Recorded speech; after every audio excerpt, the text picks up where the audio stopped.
Hello, beautiful beings. The ancients told me to get my notebook, and so if when I'm speaking I bunny trail, I could write down what I was talking about before it completely leaves my mind. I'll try that.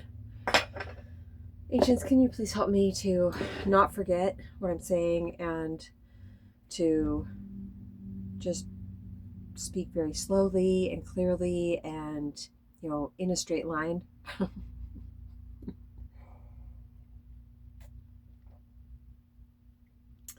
This is Mullen tea, and Moonstar introduced me to it. It's just so delicious. Very earthy tasting.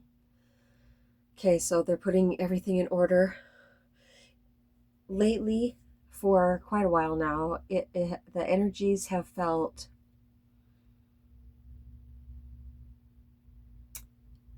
almost like a constant full moon or new moon. The lesson that keeps coming up for me is to stop thinking about it. That's basically my life lesson, is to stop thinking about it and to learn how to do that. And I know how to do that. I can stop thinking about something that's really, really bothering me. I've been practicing.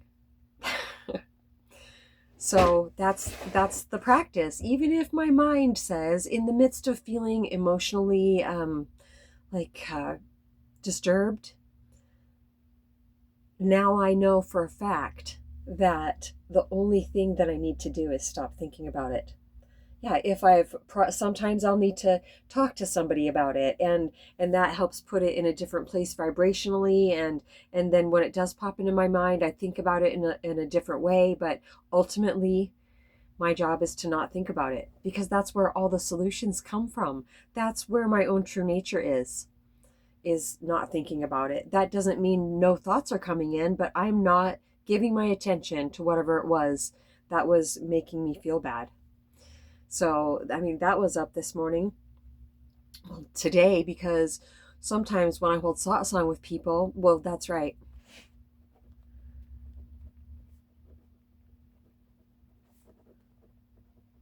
My back itches. So I'm feeling what they're feeling so intensely, and especially if it's somebody that I love, I can't help it. I can't help it with a stranger feeling how they're feeling. So of course, when it's somebody I love, that's a major pop quiz for me, because I just need to stay present. I just need to stay fully immersed in presence and see out from my heart space, which means when I'm holding satsang with somebody, there's no mind activity. I can right now.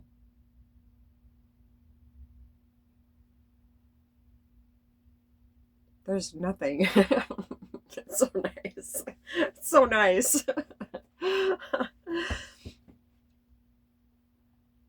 I'm not squishing the emotions down. I'm just still practicing regulating my emotions, because for some reason, well, they're saying it's not that they're irregular. Regulating, irregular. I always label it as something bad when I start crying. The second I start crying, I'm just like, oh, internally, oh man, why haven't I mastered this yet? But it's a part of this expression of God coming through this physical form in this life, to be open. That's true. That's a huge part of where it comes from. Maybe all of it is staying open, keeping an open heart, because in life it feels so easy to shut it down, to protect ourselves, self-preservation. But for my purpose on the planet, I've had to override that to the very best of my ability and keep my heart open. And that has forced me to have a beautiful gift of discernment, and to trust my intuition, rely on those spidey senses instead of closing it down. Now I can love anybody and still feel safe, within reason. I know who not to get close to. I definitely can feel that. And especially if I'm not feeling anything from them and they're just nice, nice, nice, that's a big red flag for me now too.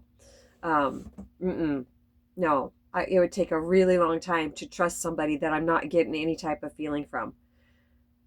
Like their emotions don't go up and down or anything. It just stays basically flatline the whole time. And if you're getting to know somebody, then, and you're highly empathic, then you automatically feel, oh, they're on the verge of tears right now because I feel like crying. It's not about what they said. That didn't make me feel like crying. We know we're feeling what the other person is feeling. So as far as psychopaths go and sociopaths and some narcissists, they don't have those types of up really happy or those feelings of being really sad, not genuinely. They can cry because they've learned how to at the right times, but there's nothing that evokes a feeling of crying in me. And it took a very long time to learn that lesson, but learn it I did, and it was very scary. And a psychopath was one of my most, well, all the psychopaths in my life have been beautiful teachers for me. I feel like everybody that I encounter in my life that has helped mirror and show me what I still need to work on inside of myself, my psyche, to let go of. It's all orchestrated on planet Earth to help us ascend. Yeah, to help us evolve. So, okay, I wrote down, yeah, we're not quite there yet though.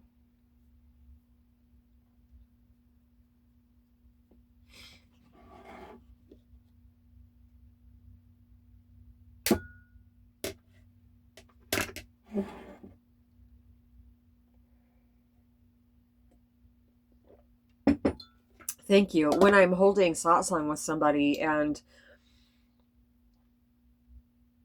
I'm feeling their emotions after we're done holding satsang, I mean, it's magical. It's magic feeling people go from being like trapped in their head. I've always pictured for myself when I'm overthinking and I'm stuck up there and I can't stop thinking about what I'm thinking about and it's just slaying me. I feel like I'm up there and this trap door has closed and I can't remember the combination. I don't remember how to get out. And so when I'm talking to somebody that is trapped up there and just barely breathing from the top of their lungs, and then we get done, and the things that the ancients say to the people too, it's endlessly beautiful to me, and I feel so grateful that I get to do it for the rest of my life. It's been worth every moment to learn how to channel them and to how to get out of the way. It has really helped accelerate my ascension, they're saying. Learning how to channel them has made me have to look at certain things that were obstructing the channel. And so when I got off the phone with this beautiful being that I held satsang with, the relief was palpable. But I kept thinking about it. And I thought about it for hours. And I got home from cleaning and I drew some cards for myself. And well, I thought I was drawing these cards. Well, I drew them this morning after I got done holding satsang with her. And I thought I drew them for her. But when I got off of work and I came and I read them, they were for me. They looked like they were for her also, but it was very apparent from the very first card that it was my message. And the second card in was the Four of Swords. And there's a little lamb sitting underneath these four swords. And I don't know if you've ever noticed, but every single sword is different. And the swords are thoughts. And so I read that and I was just like, wow. And then I read, there was 5 in the spread and I got all done. And sometimes I'm compelled to, keep shuffling after it's all done. Yeah, I'm putting them up, but I start shuffling again. And I call it a grand finale card. Where am I right now? Like, right now, what's going on now? And so they just intercepted with, I used to say, what now, ancients? And they would always say, now is what? So today, after I got home, I started shuffling them again and I drew the Four of Swords again. I was just like, wow. Oh my gosh. And I thought for a second, I was just like, yeah, I remember the message for that. Yeah, stop, it's about overthinking. And so I stood there and I was going to put them away, but I just kept shuffling. And I was like, okay, another grand finale card, it looks like. And I shuffled and shuffled, and out came the Four of Swords again. And so I sat down and I read it, and I just started laughing because I hadn't really seen it before because I was still overthinking. I was like, oh yeah, that's a really good message. But then when I read it again, see, they just keep. They're like, no, no, you really need to look at this, like really read this. And I did. And I was just like, oh my gosh, I just need to stop thinking about this. Yeah. I mean, that if somebody would have said, just stop thinking about it in the past, not the too far in the past either, just stop thinking about it. Well, I've heard people say that in my life. Ancients, please slow me down a little. And I'm like, what do you mean just stop thinking about it? If I could do that, I wouldn't be here. Where I was getting therapy, getting some type of help with my head. But now I know how not to think about it. And it may not, if it has become emotionally charged, if I haven't realized that I'm still thinking about it, even though I'm still thinking about it, that's how it works. Really, it's pretty intricate work, isn't it? But now that I can see more and more quickly, that's how it happens too. This is lifetimes of evolution we're doing in this one lifetime. Well, we've been doing it for a while, but we were conditioned to be a certain way, to think a certain way, in more of survival way. And we are outgrowing that. And we are literally embracing a new way to think automatically. And that's what's happening in my life. And it's just, wow, it's very beautiful.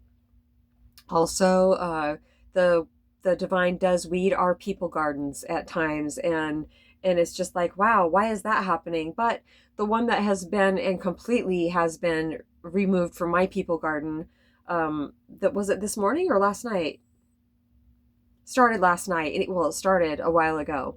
I've spoke about her for a very long time because we were close for a very long time. We held satsang for over 5 years. But when our work is done with somebody, our work is done. It doesn't have to be anything personal. It feels like it is. But see, that's just another mirror for me. And also, I'm having this human experience, so I don't know how to love people just a little bit. And so when I've been consistently holding satsang with somebody for over 5 years, I love that person so much. And when I feel the disconnect happen, we can be going down the road, going down the road, going down the road, and then this person comes to a fork in their road, and they can either keep going. It looks like they're not keeping going, but in this story, they can either keep going or base a decision on fear and reach for something from the past that feels like it's bringing them comfort. That's exactly what happened with us, and I was very aware of what was happening. But it's still, I didn't understand why it still felt like it hurt. I felt like I was failing somehow, but I wasn't. I was grieving that relationship. But it doesn't take me very long to grieve at all because I have always wanted to get through any painful process as quickly as possible. So I have studied the grieving process for an incredibly long time, and I know where I'm at in it usually, and I can see right away, oh, I'm in a grieving process right now. Yeah, for sure. Yeah, awareness. They're saying there's just no end to the level of awareness we can experience in these physical forms. Yeah, so the divine completely weeded her out. She sent me a voice clip this morning, and just no, it was a message. That's right. It was a text message a couple days ago, and oh, why aren't you talking to me anymore? And oh, I felt the coldness, and just she was already detached. There was just no feeling of love there at all. And I prayed about it. I asked, the divine to just do this for me, make it plainly obvious. Please don't let me react. That not reacting is not the same as not saying how you feel. I was told, like, one of my first days in AA, say what you mean what you say, without, let's see, say what you mean what you say, but don't say it meanly. But if you do, you can make amends. And that takes a lot of practice. And so I felt good about what I said. I just told her that I felt the disconnect at this point, at this juncture I felt that happen, and I told her that I've reached a place in my life where when I feel somebody disconnect from me, I don't chase them in any way. I don't keep messaging them. Why would I do that? I used to chase people. I used to be so scared when I felt like they were leaving my life. It absolutely terrified me. Now I can see exactly what's happening. And there is a bit of a grieving process. They're saying there's always a grieving process in any letting go. Wow, that's the process of letting go. Oh, that is very beautiful. And also, there's a black cat in my yard. Oh, I hope he doesn't wake up and see it. Uh-oh. I think he knows I'm talking about him. I'm going to plug my ear a little bit because if he sees it, he's going to start barking. I'm trying to really prepare myself for any loud noises. If you don't know, I have misophonia. I'm on the autism spectrum, and any loud, sharp noises really hurt me. Oh, okay, the cat's gone. Doozer is awake now. He always knows when I'm talking about him. So just don't think about it. Yeah, just don't think about it. It's really easy to say, of course. That's where that saying came from. Easy to say, harder to do, but not impossible. Absolutely not impossible. It just takes practice and guidance. People need a lot of guidance. I have needed a lot of guidance, and I still do. I get guidance on a daily basis in one way or another, in one form or another.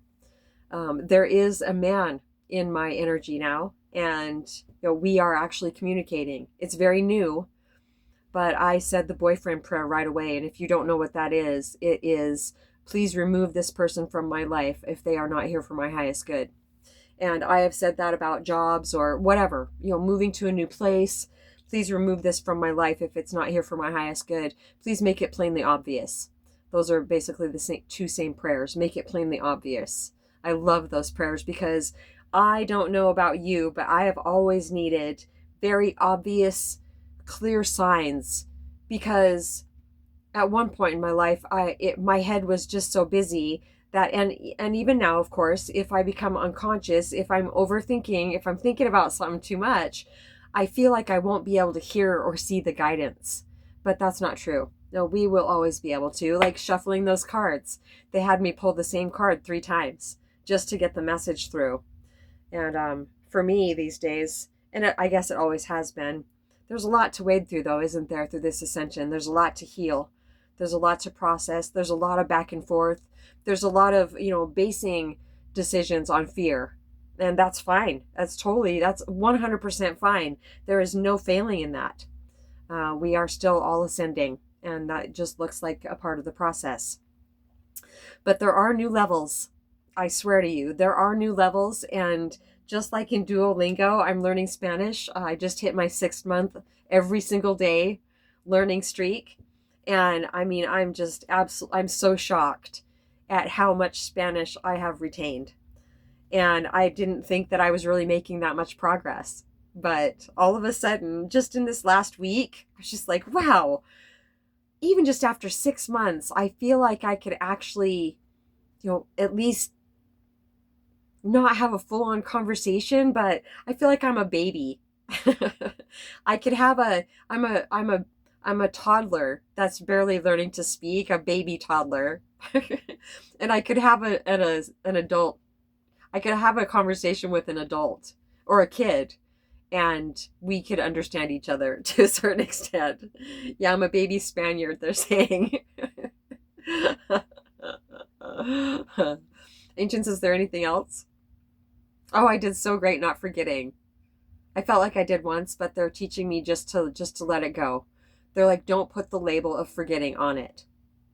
Just flow, flow, flow. Best you can.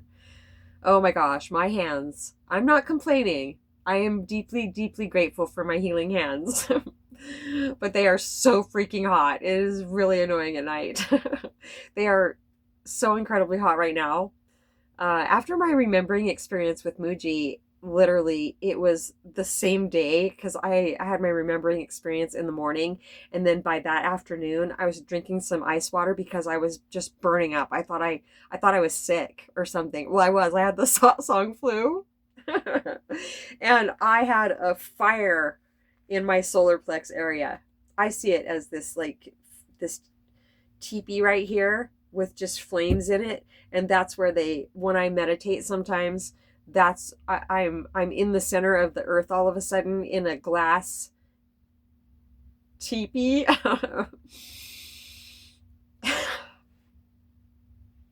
It's just also beautiful to me. And my energy is just going out in shockwaves, like so fast that I can't see them anymore. The shockwaves, and it's just going through the entire earth. So that's what I picture in my solar plex area. I saw the solar plex area way before I saw the meditation pyramid, fire pyramid. I'm on the inside of the pyramid and the fire is on the outside of the pyramid. And yeah, it's on the inside too. It's hard to explain. So my hands, everything, I can now, but I could not for over 2 years. I couldn't have anything in front of my solar plex area, or else I would just break out in a sweat. Doozer, still to this, we snuggle for sure. We snuggle, but it can't be for very long because I just get way too hot. And so at night, I've Googled it too. Why are my hands so extra hot at night? And it's heat regulation. Yeah, for sure. So, but I used to have really poor circulation and it was energetic. It was physical also because I did smoke cigarettes for a long time. But for a long time it was just energetic. Yeah, it's a beautiful thing to be annoyed about, is having super hot hands. All right, that's it. Oh, all the new birdies are out.